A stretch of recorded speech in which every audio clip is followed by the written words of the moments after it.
Putin के रात्रि भोज यानी कि डिनर में प्रधानमंत्री नरेंद्र मोदी, शी जिनपिंग समेत ब्रिक्स देशों के राष्ट्राध्यक्ष शामिल हुए। इस दौरान डिनर टेबल पर बातचीत जारी रही।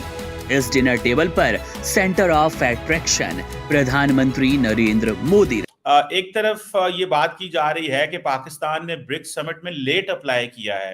अभी पिछले साल ही पाकिस्तान ने अप्लाई किया है। सर, इसकी वजह बता सकते हैं?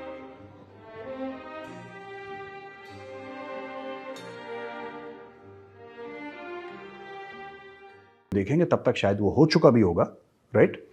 बायलैटरल मीटिंग होने वाली है चाइनीज प्रेसिडेंट शी जिनपिंग के साथ, और ये बहुत ज़रूरी समझते थे चाइनीज की बायलैटरल मीटिंग हो शी जिनपिंग के साथ, इसलिए ये पुतिन के डिनर टेबल पर प्रधानमंत्री नरेंद्र मोदी का शाही अंदाज दिखा। लाल रंग के मफलर और ब्लैक कोट में वे रात्रि भोज में शामिल हुए। उन्हें पुतिन के बगल वाली सीट पर बैठाया गया था। दूसरा ये बात की जा रही है, क्योंकि इसमें कंसेंसस पैदा करना है, तो इंडिया का रोल जारी बात है बहुत ज्यादा है कि वो इसमें पाकिस्तान को रोक सकता है। और दूसरा सर ये बताएं कि ये जो ब्रिक्स समिट है, ये इसको आप कैसे देखते हैं? इस मौके पे कई लोगों का तो ये भी कहना है कि प्रेसिडेंट पुतिन को बेसिकली मोदी साहब और शी जिनपिंग जो है वो लेजिटिमेसी दे रहे हैं। सर, जब भारत ने ना चाबी लगाई चाइना की, तो चाइना को पता लग गया कि यार ये वैसे नहीं है कि आप इनको फड़का के आगे निकल, वो ऐसा होना नहीं वाला इंडिया के साथ। इंडिया की सरकार दिल्ली में, और इंडिया की आर्मी और एयरफोर्स और इवन द नेवी, ये सब अपने अपनी जगह। फैक्टर जो हो ये भी है कि अब चीन और इंडिया के ताल्लुकात में कुछ इम्प्रूवमेंट जो है वो सामने आ रही है। तो अगर आप ब्रिक्स में देखें तो दो बड़े प्लेयर्स तो यही हैं, रूस है और चीन है। चीन सबसे बड़ा प्लेयर है, तो हो सकता है ये एक डिप्लोमेटिक मूव हो कि इंडिया इसको अपना स्टांस जो है वो सॉफ्टन डाउन कर दे। But I am not 100% sure. Let's see what happens कि हमारा केस आता भी है कि नहीं। पिछले 2 बार प्रधानमंत्री बने, नेबरहुड में गए हैं, ये कहां रशिया पहुंच गया मोदी जी खट से। अब अमेरिका देख रहा है, अमेरिका कह रहा है चल क्या रहा है यार, ये चीजें हमारे देखिए, कोई भी सुपर पावर होगा ना दोस्तों, वो चीजें कंट्रोल करना चाहेगा। पावर तो तभी है ना जब वो कंट्रोल। यहां पे ईरान का पेजश्कियां जो है, Masoud Pezeshkian, who is the president of Iran, वो कह रहा है मोदी जी से यार आप कुछ कर सकते हो तो, क्योंकि आपकी हमारे साथ। जय हिंद दोस्तों, वेलकम टू नव इंडिया न्यूज। दोस्तों, भारतीय प्रधानमंत्री नरेंद्र मोदी अभी रशिया में है। रशिया के कजाक में ब्रिक्स 2024 की समिट चल रही है और उसमें भारतीय प्रधानमंत्री नरेंद्र मोदी का भव्य स्वागत हुआ है। दरअसल दोस्तों, रूस के राष्ट्रपति पुतिन ने प्रधानमंत्री मोदी के लिए लगभग 80 लाख की थाली में डिनर का आयोजन किया है, जिसे देखने के बाद में पाकिस्तान मीडिया के होश उड़ गए हैं। साथ ही दोस्तों, चीन के राष्ट्रपति शी जिनपिंग ने भी प्रधानमंत्री मोदी से मुलाकात की है और भारत और चीन के रिश्तों में सुधार की बात कही है। ऐसे में पाकिस्तान मीडिया परेशान नजर आ रहा है और उसे लग रहा है कि भारत की बढ़ती ताकत को देख अब चीन भी ठंडा पड़ चुका है। साथ ही दोस्तों, पाकिस्तान मीडिया ने ब्रिक्स में सम्मिलित होने और भारत के रोल को लेकर कुछ बड़ी बात कही है, जिसे आज हमें सुनना चाहिए। जय हिंद, वंदे मातरम।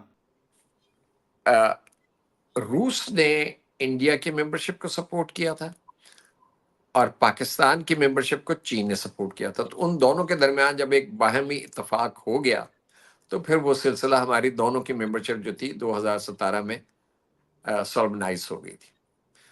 अब आपका तीसरा सवाल ये कि ब्रिक्स को आप कैसे देख रहे हैं? तो ब्रिक्स देखिए, ये एक इवॉल्विंग प्रोसेस है और इसको हमने देखना है in the context of geopolitical tensions or the competition which is rising now between the United States and China on the one hand, and between Russia and the United States on the other.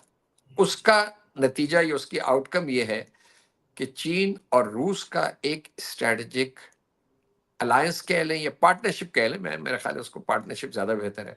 Alliance के word से ज़रा Chinese allergic भी हैं, वो कहते हैं कि ये अलायंस वाला सिस्टम जो है ख़त्म हो गया कोल्ड वॉर के साथ। तो अगर आप पार्टनरशिप की बात कर लें तो वो पार्टनरशिप बड़ी गहरी होती जा रही है और उस पार्टनरशिप का मुद्दा यही है कि जो अमेरिका का जो एक असर व रसूख है उसको दुनिया के उन थिएटर्स में जहां के मुमकिन हो उसको कंटेन किया जाए, उसको अगर आप यानी कि हॉल्ट नहीं कर सकते, स्टॉप नहीं कर सकते, तो जहां तक मुमकिन हो उसको कंटेन किया जाए। तो एससीओ भी उसी तनाजर में देखते चाहिए, ब्रिक्स भी उसी तनाजर में देखते। ब्रिक्स जब इनिशिएट हुआ था, आपको पता है कि जब ये गोल्डमैन सैक्स के वो थे चीफ इकोनॉमिस्ट जिम ओनील, जिन्होंने एक आइडिया दिया था ब्रिक का, और उसके बाद वो फिर साउथ अफ्रीका भी उसमें आ गया तो वो ब्रिक्स बन गई।